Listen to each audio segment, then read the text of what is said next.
Hey guys, Davey here from PhoneWolf.com, and in this video I'm going to show you how you can connect your Xbox 360 controller to your Android phone.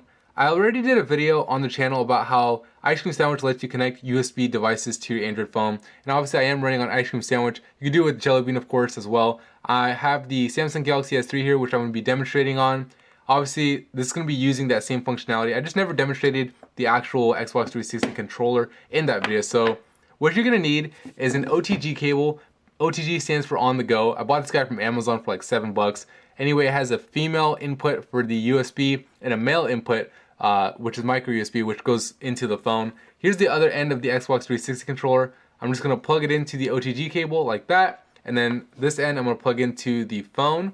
My case is the Samsung Galaxy S3, but your phone should work as long as the charging port has the correct pins that let this work. Now you can see the Xbox 360 controller is actually flashing. And on the phone itself, at least with the Galaxy S3, you get a little notification up in the notification bar. So I plugged it in, you see it says USB connector disconnected because I just plugged it in, and now it says USB connector connected. You can see the GTA 3 icon is actually selected, and I can actually move around using the joystick right over here. But I'm gonna go ahead and start it up. It doesn't work like you'd think, like pressing A won't open it up, but if you actually open the game up yourself, and I use the controller now, so I'll put it down. It does work, as you'd expect. The joystick works perfectly. The turbo button, or to run fast, you have to press and hold A. Pressing B will punch around, and this actually works, right out the box. I mean, you download the application from the Play Store, you plug in your Xbox 360 controller. You don't need root or anything like that. It just works, mainly due to the fact that Rockstar Games included support for it. So you can see I'm pressing A to accelerate. So you don't press RT. RT actually gives you the side views, which is, I mean, I'd rather it be the other way around, being able to accelerate with this and brake with this. But brake is actually X now, so it's not that bad. LB changes the radio stations and all that good stuff. So anyway, you can see it's fully functional. If I wanted to stop and get out of the car and get into a little fight with somebody, I could do that. Press Y to get out.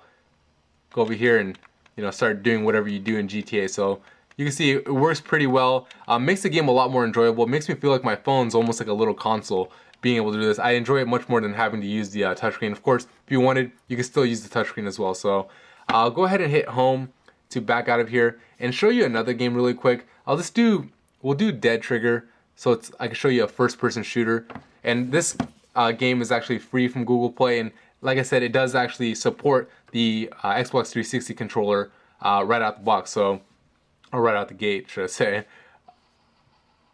So here's the game. I'm just gonna run a quick mission and demonstrate how it works for you guys. Now this one's a little bit different because you're gonna be using both joysticks. So this one's gonna be moving you around, where this one's gonna be the directional joystick. So it's a little bit interesting to see how this works, but works very smoothly. Let's go ahead and get out of here. I can't do it through the viewfinder. All right, there you go. And let's just shoot some zombies. Pressing LT will zoom in this case. Now the controls are a little bit different depending on the game that you're playing, and you should note that not all games work with this. So right out the box, right out the gate, not everything works. I mean, this one seems to be working pretty fine. It takes a while to get used to as far as the sensitivity. It's not like it is on a regular Xbox game, but once you get used to it, it is pretty cool. And like I said, it definitely makes the whole gaming experience a little bit better. So I'll go ahead and hit home. Now I'll show you really quick another game that doesn't support this feature. So I'll go ahead, Asphalt 6, which I have on my phone. This is just a racing game. I mean, really simple controls you'd expect. Left to turn left, right, maybe a nitrous button, and that's pretty much it. But it doesn't actually work. So I'll go ahead and show you guys that it doesn't work. And I am going to be doing a video later on that's going to show you an application called USB Joy Center that lets you map your controller, or whatever controller you have, whether it's an Xbox 360 controller or a PS3 controller, to actually work. But in order for it to work, you do need root access. So it's not one of those things that's going to work with a stock phone like this is, or the two games that I showed you before. And I really don't know all the games that work with the Xbox 360 controller, but I know there's a lot of them out there. You might have to read the comments, in the app description to be able to tell. But as you can see, this one, no matter what I do, nothing is working. I think Y is the only button that works that lets me change views, but other than that, it's completely useless. So just wanted to show you guys, really quickly how the Xbox 360 controller works. Like I said, It's completely stock. You know, if you have the Xbox 360 controller, you can run games like GTA. Shine Runner actually works. Dead Trigger works. Modern Combat 3 and Asphalt 6 don't work. Those are both created by Gameloft, so maybe it's a Gameloft thing. Hopefully they add support for it in the future. But check out the video I'm going to be doing on the channel if you're interested in learning how to map the Xbox 360 controller or any controller for other games that aren't natively supported if you do have root access. But anyway, that's it for me in this video. If you found it helpful, please hit the like button and subscribe to the channel. Thank you.